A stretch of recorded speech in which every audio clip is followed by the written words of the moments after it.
Assalamualaikum warahmatullahi wabarakatuh. Pada kesempatan kali ini kita melanjutkan pembahasan kita tentang penelitian kualitatif, di mana saat ini kita membahas topik penelitian kualitatif. Sebelumnya kita tentu perlu memahami pengertian dari topik penelitian itu sendiri. Topik penelitian merupakan pokok dari penelitian atau pembicaraan dalam penulisan artikel ilmiah atau dalam penulisan laporan penelitian itu sendiri. Nah, topik pendidikan bahasa dapat berasal dari masalah atau fenomena di lingkungan pendidikan, di mana sebagai seorang yang akan melakukan penelitian perlu setidaknya meningkatkan wawasan dan daya kritis kita untuk mengamati fenomena-fenomena yang ada di sekitar kita. Namun sebelumnya perlu kita kaitkan dengan filsafat ilmu penelitian ini. Secara ontologi merupakan berasal dari bahasa Yunani, yaitu ontos dan logos. Jadi ontos berarti keberadaan atau kondisi yang ada secara fakta, sementara itu logos berarti wawasan atau ilmu. Jadi ontologi merupakan ilmu yang mempelajari sesuatu keberadaan atau kondisi yang ada sesuai fakta. Nah, kalau kita bawakan kepada penelitian, pada pertanyaan penelitian kita secara ontologi, kita menanyakan tentang what. Selanjutnya, epistemologi juga berasal dari bahasa Yunani, yaitu epistem dan logos. Jadi epistemologi berarti sebuah wawasan pengetahuan yang membahas dasar sebuah ilmu pengetahuan secara sistematis. Berbicara tentang sistematis berarti di sini ada membahas tentang proses. Jadi pada pertanyaan penelitian nantinya kita akan bertanya tentang how. Bagaimana proses tentang topik penelitian yang akan kita bahas.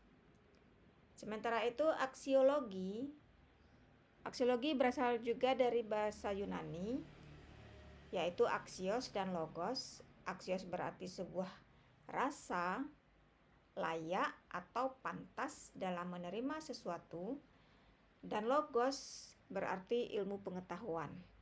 Jadi aksiologi merupakan ilmu yang mencari tahu sebuah manfaat atau nilai yang didapat dari sebuah analisis ilmu terhadap sesuatu.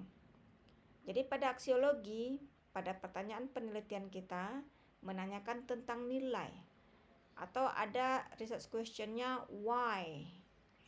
Nah, inilah 3 dasar yang nantinya akan menjadi pertanyaan untuk mengungkapkan daya kritis kita terhadap fenomena yang ada di lingkungan, yaitu apa, secara ontologi berbicara apa, secara epistemologi berbicara how, bagaimana, dan secara aksiologi kita menanyakan why, kenapa itu terjadi. Nah, dalam menentukan topik,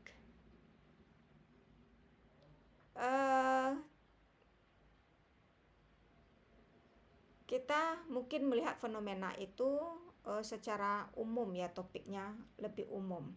Misalnya kita melihat behavior karena kita sebagai calon guru. Nah, kita melihat students behavior, ada apa ini behaviornya siswa atau mahasiswa. Lalu karena behavior itu terlalu luas, maka kita spesifikkan, kita khususkan.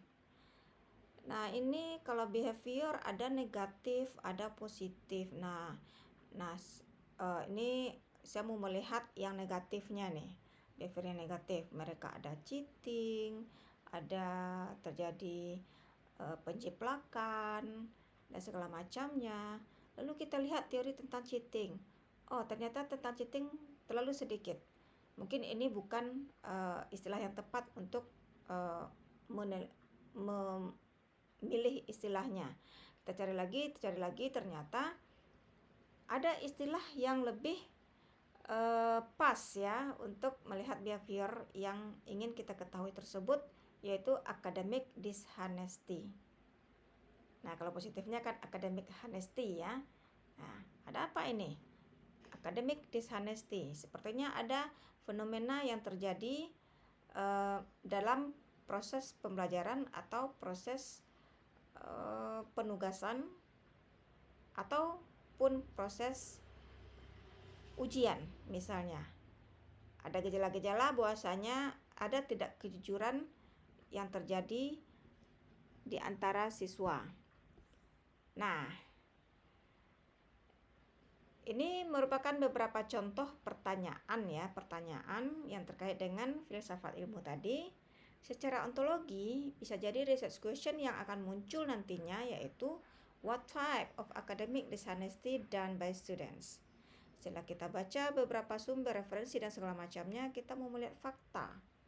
Ternyata setelah kita melakukan observasi atau interview, ini sebagai instrumen penelitian kita dalam mengumpulkan data, dapatlah beberapa kategori ya jenis academic dishonesty yang dilakukan oleh siswa.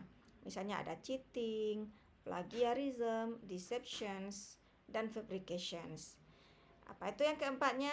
Nah, lihat nanti pada referensi. Lalu secara epistemologi, ini kita penasaran bagaimana atau proses seperti apa saja yang dilakukan oleh siswa academic dishonesty-nya. Maka muncul pertanyaan, how do the students do academic dishonesty? Bisa jadi ini dilakukan dengan cara observasi atau interview atau dokumen tugasnya itu sendiri atau ujiannya itu sendiri seperti apa. Nah, ini sebagai instrumen dalam pengumpulan data nantinya. Jadi bisa mengumpulkan data dengan cara triangulation. Triangulation itu dengan menggunakan beberapa jenis instrumen. Selanjutnya aksiologi. Nah, aksiologi ini lebih dalam lagi. Nah, ini kurang cocok untuk mahasiswa S1, mungkin ini dilakukan oleh mahasiswa S2 atau S3. Why ya? Why do the students do academic dishonesty?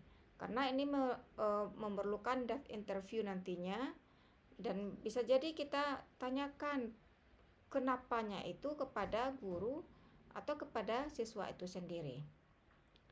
Nah, untuk tataran mahasiswa S1 mungkin lebih kita fokuskan kepada ontologi dan epistemologi dengan bentuk research question berupa what dan how. Ini merupakan contoh setelah kita peroleh topik misalnya atau memikirkan fenomena sesuatu ya, kita cari jurnal-jurnal penelitian kalau bisa yang terbaru. Nah, ini jurnal penelitian Agustus 2021 ya. Judulnya Examination of University Students Fear of Negative Evaluation and Academic Dishonesty Tendencies. Nah, di sini sepertinya peneliti ingin melihat karena ada rasa ketakutan ya, kekhawatiran siswa terhadap hasil evaluasi atau hasil examination-nya, hasil ujian, maka muncul ada keinginan untuk melakukan academic dishonesty atau kecurangan. Nah, di sini ada the relationship between pre-service teachers' attitude towards research and their academic dishonesty tendencies. Kalau di sini peneliti mengaitkan dengan attitude toward research. Nah, Di sini ada sikap ya, sikap terhadap research penelitian. Lalu sepertinya dia mengaitkan dengan academic dishonesty-nya, keinginan untuk melakukan academic dishonesty yang dilakukan oleh free service teacher. Lalu kita cari sebanyak-banyaknya. Ada factors influencing academic dishonesty among undergraduate student at Russian universities. Kalau di sini peneliti melihat dari sisi faktor yang mempengaruhi kenapa academic dishonesty itu muncul, ya, dilakukan oleh para siswa. Terakhir, exploring the perceptions of first year engineering student on academic dishonesty. Di sini peneliti mau melihat bagaimana persepsi siswa terhadap academic dishonesty. Apakah mereka biasa-biasa saja atau merasa bersalah atau bagaimana? Nah, ini yang menjadi concern oleh peneliti itu sendiri. Dari keempat penelitian ini, ya, nah, kita mau melihat dari sisi mana yang mungkin belum dikaji oleh peneliti sebelumnya, atau kajiannya itu sangat terbatas sekali, jarang ditemukan. Nah, lalu kita, karena ini ada efek dari pandemi ya, nah kita penasaran. Misalnya ini optional title ya,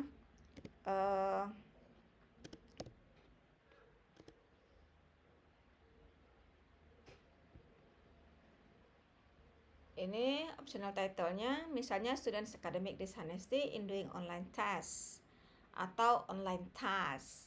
At-nya apa? University kah? Senior high school kah? Junior high school kah? Nah, silahkan. Mungkin ada beberapa alternatif ya, title terkait dengan academic dishonesty itu tadi. Silahkan nanti dipikirkan atau diisi, atau apa opsionalnya. Nah, jadilah kita sesudah menentukan topik, jadilah kita menentukan judul dari sebuah penelitian. Mungkin demikian ya untuk kali ini. Kita mencoba untuk mencari topik dan menentukan judul terkait dengan topik yang akan kita teliti selama satu semester ini sebagai proses pengerjaan proposal penelitian pada mata kuliah kualitatif research ini. Terima kasih atas perhatiannya. Assalamualaikum warahmatullahi wabarakatuh.